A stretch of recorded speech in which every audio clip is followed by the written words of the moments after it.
ناظرین اکرام، السلام علیکم ورحمۃ اللہ وبرکاتہ۔ صفا آن لائن کے خاص پروگرام مذاکرہ میں آپ کا خیر مقدم ہے۔ میں ہوں آپ کا میزبان منور سلطان۔ اس وقت میرے ساتھ موجود ہیں انتہائی اہم مہمان، ایک علمی شخصیت، ایک مربی جو آج کے مدارس کے فارغین کو تربیت دیتے ہیں علمی کاموں کے لیے، دعوتی کاموں کے لیے۔ مولانا اشہد جمال ندوی علمی حلقوں میں، دعوتی حلقوں میں ان کا نام، ان کی شخصیت ایک متعارف شخصیت ہے۔ آپ ادارہ تحقیق و تصنیف اسلامی علی گڑھ کے سیکریٹری ہیں۔ علمی کاموں میں آپ کا بڑا کردار رہا ہے۔ تو آئیے ملتے ہیں اپنے مہمان سے اور سمجھتے ہیں کہ مدارس کے فارغین کو مزید تربیت دینے کی ضرورت کیا ہے۔ ساتھ ہی ہم یہ بھی سمجھیں گے کہ مولانا نے جو کوششیں کی ہیں، جو تجربات کیے ہیں، اس کا خلاصہ کیا ہے۔ مولانا استقبال ہے ہمارے اسٹوڈیو میں کہ آپ نے وقت دیا ہمیں۔ ہم اپنی گفتگو کا آغاز یہاں سے کریں گے کہ جو ہمارے مدارس کا نصاب ہے، 10 سال، 12 سال، 13 سال، 5 سال ایک مکمل تعلیم ہوتی ہے۔ اس تعلیم کے بعد جب ایک طالب علم فارغ ہوتا ہے، یعنی عالم بنتا ہے، فاضل بنتا ہے، تو اس کو آپ کہتے ہیں کہ مزید تربیت کی ضرورت ہے۔ تو کیا تربیت کی ضرورت کیوں ہے؟ جزاک اللہ۔ پہلے شکریہ آپ کا کہ آپ نے یہاں حاضر ہونے کا اور بات چیت کا موقع دیا۔ سوال آپ کا بہت مناسب ہے۔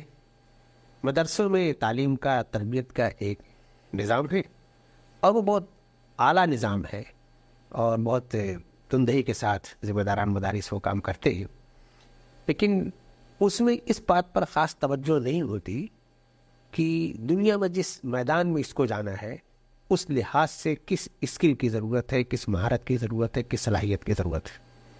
ان میں سے ایک ضرورت ہے کہ آدمی دعوتی کام کرے۔ جی، تو دعوت کا اسلوب کیا ہو، طریقہ کیا ہو، اعتراضات کے فہم کا نہج کیا ہو، اعتراضات کا کس طرح جواب دیا جائے، اس کی تربیت کچھ اداروں میں تھوڑی ہو پاتی ہے اور کچھ اداروں میں باقی رہ جاتی ہے۔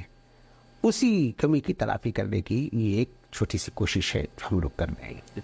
مولانا آگے ہم اور سوالات کریں گے، لیکن اس سے پہلے 2-3 ادارے ہیں ملک میں جو ممتاز ہیں تربیت کے لیے۔ اس میں حیدرآباد کا المعہد العالی الاسلامی جو مولانا خالد سیف اللہ صاحب کے ذریعے ہے، المعہد العالی للتدریب القضاء والافتاء پٹنہ، اور آپ کا ادارہ ہے۔ اس طرح کے اور بھی کچھ ادارے۔ تو ان تمام اداروں میں کیا کوئی مماثلت ہے یا سب کی اپنی اپنی انفرادیت ہے؟ یہ تینوں ادارے، تینوں میں 2 ادارے جو پٹنہ اور حیدرآباد کا ہے، ان کا تو وہ خاص طور سے افتاء اور اس سلسلے کے جو سوالات ہیں، ان کے اعتراضات کی جواب کے لیے ان کی تربیت ہوتی ہے، تو ان کا نہج ایک ہے۔ وہ بڑے ادارے ہیں، بہت بڑے علماء کی زیر نگرانی چل رہے ہیں، بڑی تعداد میں طلباء کی ان کے یہاں تربیت ہوتی ہے، اور وہ ایک بڑا کام ہے اور سماج کی ایک بڑی ضرورت کی تکمیل کر رہے ہیں۔ ہمارا ادارہ تحقیق تصنیف اسلامی یہ اس سے قدیم ہے، ان اداروں سے قدیم ہے، تو اس کا طلباء کی تعداد یہاں کم ہوتی ہے، اس کا میدان الگ ہے۔ ہم خاص طور سے تحقیق اور تصنیف میں تربیت کرتے ہیں۔ تحقیق کس معنی میں کہ جو بات کہی جائے وہ مدلل طریقے سے کہی جائے، اور تصنیفی کی بات کہنے کا سلیقے کے ساتھ بات کہی جائے، اچھے قابل قبول اسلوب میں بات کہی جائے، مدلل اسلوب میں بات کہی جائے، اس زبان میں اس طریقے پر بات کہی جائے جو قاری کے لیے پرکشش ہو، قاری کے لیے اطمینان بخش ہو، قاری کے لیے تسلی کا باعث ہو۔ تو اس کی تربیت مدرسے کے نصاب میں اس کی گنجائش نہیں ہوتی، نہیں ہو پاتی، تو خاص طور سے اس نہج پر ہم لوگ کوشش کرتے ہیں، اور اللہ کا شکر ہے کہ اس میں کامیابی ملی ہے۔ ہم اگر ادارہ تحقیق صرف اسلامی کے حوالے سے بات کریں تو کئی بڑے اسکالر پیدا ہوئے، کئی بڑے مصنفین پیدا ہوئے، اور ان کی شکر گزار ہے کہ اس طرح سے ادارے کے سے نکل کر کے انہوں نے قوم کی خدمت کا ایک فریضہ انجام دینا شروع کیا۔ جو ہمارے مدارس ہیں ان کا جو وجود ہے، ان کا قیام ہے، وہ اسی لیے ہے کہ اسلام کے ترجمان پیدا ہوں، اسلام کے داعی پیدا ہوں، مبلغ پیدا ہوں۔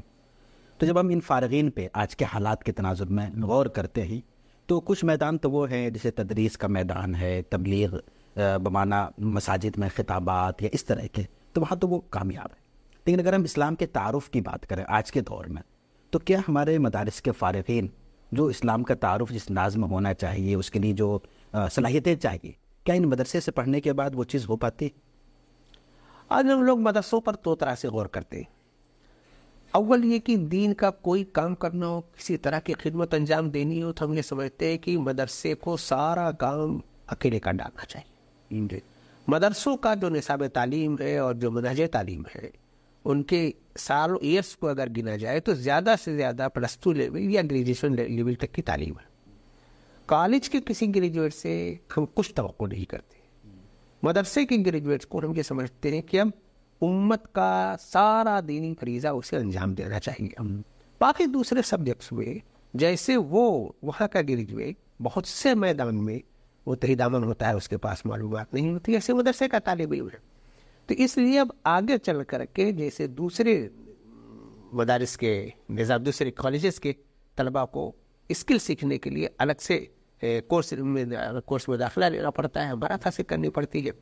مدرسے کے فارغین کا الگ سے مدرسے نے دوسرا کوئی نظم نہیں کیا ہوا ہے، تو یہ ادارے اس طرح کی اس ضرورت کو پوری کرتے ہیں. دوسری بات یہ کہ مدرسہ ہی سب کچھ کر ڈالے، یہ ممکن نہیں. یہ ممکن نہیں ہے. مدرسے کے پاس اتنے وسائل بھی نہیں ہے. جو کام وہ کر کے دے رہا ہے وہ بجائے خود بہت بڑا کام ہے اور بڑا احسان ہے امت کا اس کے اوپر کہ وہ اتنی بڑی کھیپ دے رہا ہے خدمت کے لیے. آپ کہیں نہ کہیں یہ بات کہہ رہے ہیں کہ مدرسے کے کام میں جو ایک تکمیلی مرحلے میں کمی ہوتی ہے، اس ضرورت کو گویا پوری کرتے ہیں آپ حضرات. یہ کہنا کہ مدرسے نے کوتاہی کی ہم اس کی تلافی کرتے ہیں، یہ بات درست نہیں. اس نہج پر جتنا ہو سکتا تھا مدرسے نے وہ کیا. جی. اب آگے چل کر کے الگ جن مہارتوں کی ضرورت ہوتی ہے، اگر ہم نہ ہوتے تو کوئی دوسرا کالج کرتا. جی جی بالکل. وہ یونیورسٹی میں جاتے، وہ کسی جدید ادارے میں جاتے تو وہ اس تعلیمی اور دینی اختصاص سے الگ کوئی دوسرا طریقہ سکھاتا. ہم نے اس ایک چیز کو کہ اس کے پاس دین کا پورا قیمتی سرمایہ ہے، اسی میں ذرا سا دھار لانے کے لیے ایک یہ نیا نظام بنایا کہ کم وقت میں اس کے اندر یہ ایک اور اسکل پیدا ہو جائے. اس وقت جو چیلنجز ہیں دین کی تشریح کے حوالے سے، دین کی تفہیم کے حوالے سے، جو اعتراضات ہیں، وہ اعتراضات سوشل میڈیا، مینسٹری میڈیا، ان جگہوں سے آ رہے ہیں. اور ہمارے بہت سے نوجوان جو ماشاءاللہ اچھا لکھتے ہیں، لیکن وہ اردو میں لکھتے ہیں، اردو اخبارات میں لکھتے ہیں. تو اعتراض جہاں سے آتا ہے، جس ماس لیول پہ آتا ہے، بڑی تعداد میں لوگوں کو متاثر کرتا ہے، ایک وہ پہلو ہے. اور ہمارے جواب میں ایک اچھا سا مضمون آیا، اردو اخبار میں آیا، کچھ 100 مسلمانوں نے پڑھ لیا. تو آپ کو کیا لگتا ہے کہ وہ ضرورت پوری ہو رہی؟ یہ ایک بہت بڑا مسئلہ ہے. بڑا مسئلہ یہ ہے کہ ہم لوگ مدرسوں میں عربی اور اردو کتابیں پڑھتے ہیں اور انہی دو زبانوں تک ہمارا واسطہ ہے. جس ملک میں ہم ہیں، یہاں جو اعتراضات آ رہے ہیں ان کی زبان دوسری ہے. ہم اب جو عاجزی کے ساتھ ہم جو زبان جانتے ہیں اسی میں اپنے معافظ ضمیر کا اظہار کرتے ہیں، اور ہم یہ سمجھتے ہیں کہ ہم نے اپنا فریضہ ادا کر لیا. ذاتی طور پر شاید ہمارا فریضہ ادا ہو جاتا ہو، لیکن وہ اعتراض قوم پر ہے. قومی سطح پر ہمیں اور بڑی تیاری کی ضرورت ہے، ان زبانوں میں مہارت کی جو اعتراض کرنے والوں کی زبان ہے، ان زبانوں میں مہارت حاصل کرنے کی جو ہمارے دعوت کے مخاطب کی جو زبان ہے. اور جب تک ہم اس میدان میں مہارت حاصل نہیں کریں گے، جب تک ہم اس کا حق نہیں ادا کر سکتے. یہ تو بس ابھی ایک ابتدا ہے، ایک آغاز ہے، اور یہ چھوٹی کوشش ہے، اس پر اطمینان کر کے نہیں بیٹھا جا سکتا. فنان، آپ کے علم میں بات بہتر طریقے سے ہوگی کہ گزشتہ دنوں مین اسٹریم میڈیا میں اسلامی تعلیمات میں سے ان حصوں کو خاص طور پہ نکالا گیا، اس کا مذاق اڑایا گیا اور پورا سلسلہ چلتا رہا. وہاں پہ جو نمائندے ہوتے ہیں اس میں ایک آدھ نام نہاد عالم بھی ہوتے ہیں، اور وہ جو کچھ کرتے ہیں ہم جانتے ہیں. اس پس منظر میں کیا نوجوانوں کو اس انداز سے تربیت دینا کہ آج کے دور میں اور مؤثر انداز میں اپنی گفتگو کر سکیں، اس کی ضرورت کتنی ہے؟ یہ قوم کی بہت بڑی ضرورت ہے، اور وہ ضرورت ہے جس کا اب ادھر پچھلے سالوں میں خاص طور سے بڑی شدت کے ساتھ احساس ہوا ہے کہ اعتراضات بڑھتے جا رہے تھے. ان میں بہت سے اعتراضات پرانے ہیں، بہت سے اعتراضات بالکل بے جا ہیں، اور ان کا اس لیول کا تسلی بخش جواب دینے والے ہمارے پاس لوگ نہیں ہیں. اب یہ احساس شروع ہوا ہے تیاری شروع ہوئی ہے. اس تیاری کو ہمیں اور بہت زیادہ بڑھانے کی ضرورت ہے, بہت زیادہ لائق افراد تیار کرنے کی ضرورت ہے, اور ان چیلنجز کا باقاعدہ آنکھیں چاک کر کے مقابلہ کرنے کی ضرورت ہے, جواب دینے کی ضرورت ہے. آغاز ہو گیا ہے تو انشاءاللہ اللہ تعالیٰ کی مدد ہوگی تو ایسے بڑی تعداد میں افراد تیار ہوں گے اور یہ کام کیا جائے گا. ورنہ ایک سوال اور اس حوالے سے کہ جب ہم بات کرتے ہیں آج کے دور کی تو میڈیا سے تو دور نہیں جا سکتے, میڈیا کہیں نہ کہیں ہے ہمارے درمیان, اور آج بھی ہم بات کر رہے ہیں تو میڈیا کے ذریعے ہی بات کر رہے ہیں.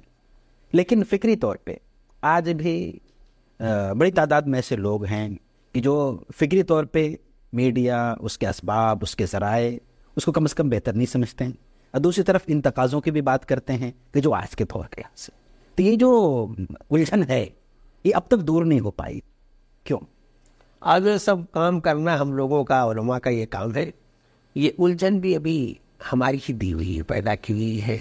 ہم لوگوں کو خود بھی ابھی بہت شرح صدر نہیں ہے, اور اصلی بات یہ ہے کہ ہم کھلی آنکھوں سے ان چیلنجز کو دیکھ نہیں پا رہے ہیں کہ کتنے قریب آ گئی ہے تباہی ہماری. تو اس وجہ سے ہم اس ابھی لیت العال میں پڑے لیے ہیں. اس کی بالکل ضرورت نہیں ہے, نہ تردد کی ضرورت ہے, نہ لیت العال کی ضرورت ہے. چیلنجز بڑے ہیں اور بغیر کسی تردد کے جلدی سے ان کو اس کا مواجہہ کرنا چاہیے اور اس کی تیاری کرنا چاہیے. یعنی افسوس اس پہ ہوتا ہے کہ جب ہم بات کرتے ہیں کہ تصویر کا استعمال غلط ہے, وہ بھی ہم میڈیا کے سامنے بات کرتے ہیں, تو جس کو ہم غلط کہہ رہے ہوتے ہیں اس کو غلط کہنے کے لیے انہیں کا سہارا لیتے ہیں. اب میڈیا تو ایک حقیقت ہے آج کے زمانے کی, اور ترسیل کا سب سے سہل, سب سے سستا, سب سے آسان یہ طریقہ ہے. اسے اللہ کی نعمتوں میں ایک نعمت ماننا چاہیے, اور اظہار معافی ضمیر کے لیے اور ابلاغ کے لیے جو ممکن ذرائع ہے, اللہ کے رسول صلی اللہ علیہ وسلم نے وہ سب اپنے زمانے میں استعمال کیا, ان کے زمانے میں جو دستیاب تھے. آج ہمیں جو دستیاب ہے وہ شرح صدر کے ساتھ ان کو استعمال کرنا چاہیے, فائدہ اٹھانا چاہیے, اس فریضے کو پیش نظر رکھ کر کے جو ہمارے اوپر آئے تھے. اور اگر ہم اس لیت العال میں پڑے رہے اور فریضے میں ہم نے کوتاہی کی, شاید اللہ کے اس کام کو زیادہ بڑا جواب دینا پڑے گا. اور آپ نے جیسا کہ ذکر کیا کہ جو تربیتی ادارے ہیں اس میں قدیم ترین ادارہ آپ کا ہے, تو اس حوالے سے ہم جاننا چاہیں گے کہ اب تک کے تجربات آپ کے اس تربیتی, فکری, تصنیفی, علمی تربیت کا جو کام انجام دیا, تو اب تک کے تجربات, رزلٹ کیا ہے؟